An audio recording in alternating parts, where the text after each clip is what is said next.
Hey DC fans, Manu G here. Yes, it's time to do one of my thoughts on videos because last night I saw The Suicide Squad, and here's my thoughts upon the sequel to Suicide Squad. Now, The Suicide Squad is a 2021 American superhero film based upon DC's comics team Suicide Squad that was written and directed by James Gunn. Yes, the guy who did Guardians of the Galaxies Volume 1 and 2. Now, this is an ensemble cast. It has Margot Robbie, Idris Elba, John Cena, Joel Kinnaman, and Viola Davis.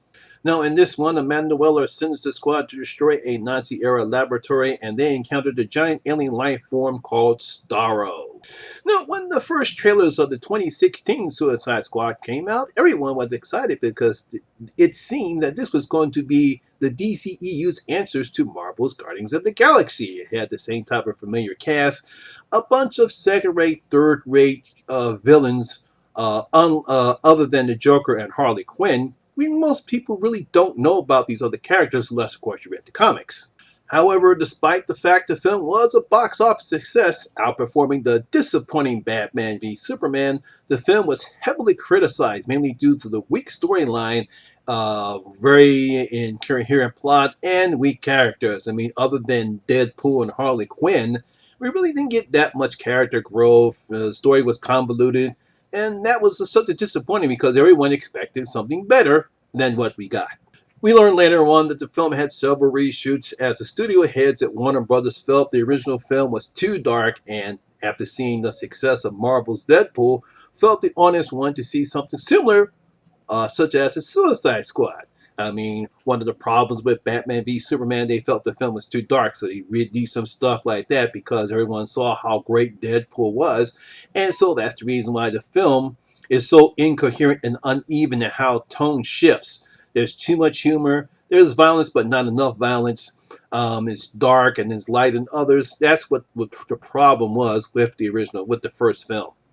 Now, after James Gunn, the writer-director of Marvel's Guardians of the Galaxy, was let go by Disney, Warner Bros. Quickly hired him to write and direct a standalone sequel simply called The Suicide Squad. Now, obviously, Harley Quinn is back because how great Margot Robbie portrayed the villain. We get some other villains back like Captain Boomerang. That's basically it. We all have a brand new set of villains or a Suicide Squad in this particular film. Now, when Amanda Waller sends them to Corto Maltese, where they have to destroy a Nazi-era laboratory called Jotunheim. What? Are we going to see Thor in this one? Now, when most of the team is killed and Flag disappears and Harley is captured by the Maltese army, we learn that Amanda actually sent in a second team consisting of Bloodsport, Peacemaker, Ratcatcher 2, King Shark, and Polka Dot Man. Yeah, there is a villain called Polka Dot Man, and he's actually in the comics too. Now, after joining up with Colonel Flag and a rebellion leader called Soya Sora, the squad goes in to destroy the lab, and they encounter the alien known as Starro. This is basically what the film is consist of. The team getting up with Flag, going into the town, and going to Jotunheim.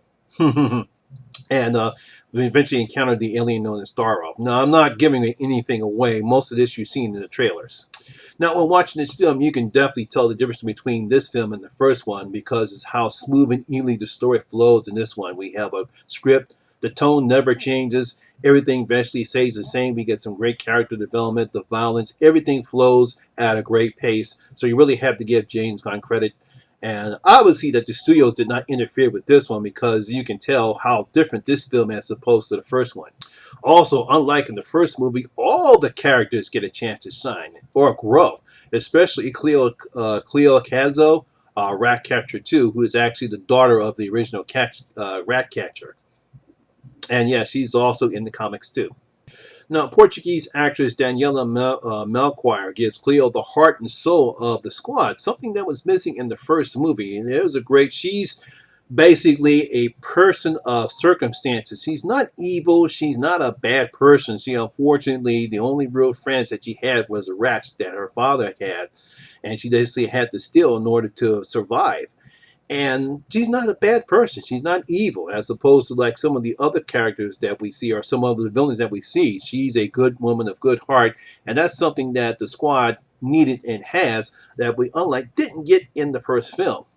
Now, obviously, speaking about the rest of the cast, I'm glad that Idris Elba was given the role of Bloodsport Robert Du Bois instead of playing Deadshot. Basically, it was announced first that he was going to take over Will Smith's role playing Deadshot, but they decided not to do that because they eventually wanted to bring Will Smith back to play Deadshot. And I thought that was good because what Idris Elba does with Bloodshot is great. And it's great that he has his own character and not trying to copy off what Will Smith did in the original. I mean, despite his violent nature, he does care about his teammates, and later on, he does become the leader that Amanda Tony would become, and Idris Elba plays it to perfection. I mean, I just love his performance of Bloodspot. He's the main glue that holds everything together. Everything circles around him, which is something, again, like the first film didn't have. Now, not taking away from Joe Kinnaman, I think he's a solid actor, but unfortunately, he doesn't have the charisma or the star power that Idris Elba has. So I'm glad that they decided to make him the leader, even though we know Rick Flag is actually the leader. Of course, Margot Robbie is zany as usual at Harley Quinn, and I simply love what John Cena did as Peacemaker. Now, he's a man who simply wants to protect the world and protect the United States and have peace, but no matter what the cost and who he has to kill in order to achieve it. Yes, he's a very interesting character, and I thought John Cena did great in playing him. I also like what they did with Killer Shark because you would think as a total CGI character, the character would not have nothing to do. But I like what they did with him. He's a very sympathetic character, even though he's some type of a hybrid human shark thing. But I like what they did, and of course, the voice of Sylvester Stallone. What more can you say about that? Now, one thing I love what Gunn does is that how he combines the violence with the film with vibrant colors. I mean, you have all red, yellow, orange. I think there was blue in there as well. There's a fight scene involving Harley that showcases this combination, and it does with fantastic results. I truly love how he does with the vibrant colors. And mostly some of the scenes, it's all colors, it's all bright. It's almost similar to what he did with Guardians of the Galaxy, but in here, he played it to perfection with the violence in the film and with the vibrant colors. I thought it was fantastic. It is edited very well, too. Speaking of the violence, Gunn doesn't hold back, as the film does deserve its R rating because it's violent and bloody, similar to what the violence that we see in Quentin Tarantino films. Because like with Reservoir Dogs and I think it's Django Unleashed and Kill Bill, it's very violent, very bloody, and that's what he does here. Although some of it's kind of funny, but it's still violent. People are still dying. Unfortunately, people are still dying. But with the color scheme that he uses, and of course also with other aspects in the violence that happen in the film, it's blended very well. So you really have to give Gunn credit, and of course glad that the studios didn't allow him to hold back on the violence. The film has also plenty of funny moments in the film, particularly during the scene between Bloodsport and Peacemaker, who argue who's best at killing while killing a bunch of people. I thought that scene was very funny.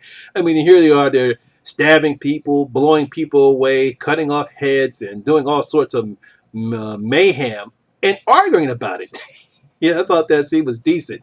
No, I love the fact that when you have a team like this, you know there's going to be a twist in the film, and it does happen in the film, and we're not surprised who does the turning. I'm not going to say who, but if you saw the film, you know what I'm talking about. That's expected, and I'm not surprised that it happened, but I loved how it happened because it makes sense, and that's why I like how Gunn's script works. You also have to give Gunn credit for giving the audience what they wanted in the first film. I call it a combination of Deadpool meets Guardian of the Galaxy, as we have bloody violence, irrelevant humor, a vibrant color scheme, and characters that we do care about. Yeah, it's amazing that the DCEU had to take two combinations of Marvel films, Deadpool and Guardians of the Galaxy, in order to create something that they wanted in the first film, because that's basically what they wanted. They saw the success of Deadpool, they saw the success of Guardians of the Galaxy, and it's like, well, that's something that we wanted, and they missed it with Batman v Superman because they felt as though it was too dark, and they did the same thing with the first Suicide Squad because they felt as though that was too dark, and they felt as though we need something light because they want to compete with Marvel. But the problem with the Warner Brothers crew is that sometimes you have to allow the filmmakers to tell the type of story that they want. hence released the Snyder Cut, and hence released the Ayer's cut of the original Suicide Squad. But this time they actually let Gunn do what he does best, and what we have here is a very fun, wild, crazy, zany, bloody, and colorful action superhero film. I truly enjoyed it. If I were to rate this film, I would give it 4 out of 5 stars. Not bloody coins because it's not a horror movie. 4 out of 5 stars. I truly enjoyed it. So there you go. That is my video and review of, or my thoughts of the Suicide Squad. I hope you did enjoy it. If you did, please give it a thumbs up, like, and share. Also, if you've seen the Suicide Squad, because right now it is playing in theaters and on HBO Max, please leave your comments in the comment section below and tell me what you thought about it. If you're new here, please hit that subscriber button and ring that notification bell. That way you'll be notified anytime when I put up new videos such as this one. Once again, my name is Lamont Smith. Thank you very much for watching, and I'll see you in my next video. I am out.